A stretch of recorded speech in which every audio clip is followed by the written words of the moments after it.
One विभाग व सामाजिक वनीकरण भंडारा यांच्या संयुक्त विद्यमाने वर्ष 2024-25 या वर्षाकरिता भंडारा जिल्ह्यात वन महोत्सवाचे आयोजन करण्यात आले असून यात अमृत वृक्ष आपल्या दारी या उपक्रमाचे आयोजन 15 जून ते 30 सप्टेंबर दरम्यान करण्यात आले आहे। या माध्यमातून शासकीय संस्थांना मोफत वन विभागाच्या वतीने वृक्ष देण्यात येत आहे, तर इतर व्यक्तींना 25 रुपये दराप्रमाणे वृक्ष देण्यात येत आहे। झाडे लावा, झाडे जगवा आणि आयुष्य वाचवा असा संदेश या माध्यमातून देण्यात येत आहे।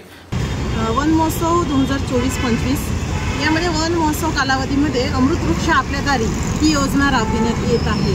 तर यामध्ये कालावधी आहे 15 जून ते 30 सप्टेंबर। यामध्ये आम्हाला रोपे विक्री करायची आहे किंवा जे शासकीय संस्था आहेत त्यांना मोफत द्यायची आहे। आणि जर या कालावधीत रोपे विक्री करायची आहे तर त्याचा दर कमी आहे, 21 रुपये आहे। आणि जर ह्या कालावधीनंतर जर घेतील असतात 33 रुपये त्या रोपांचे।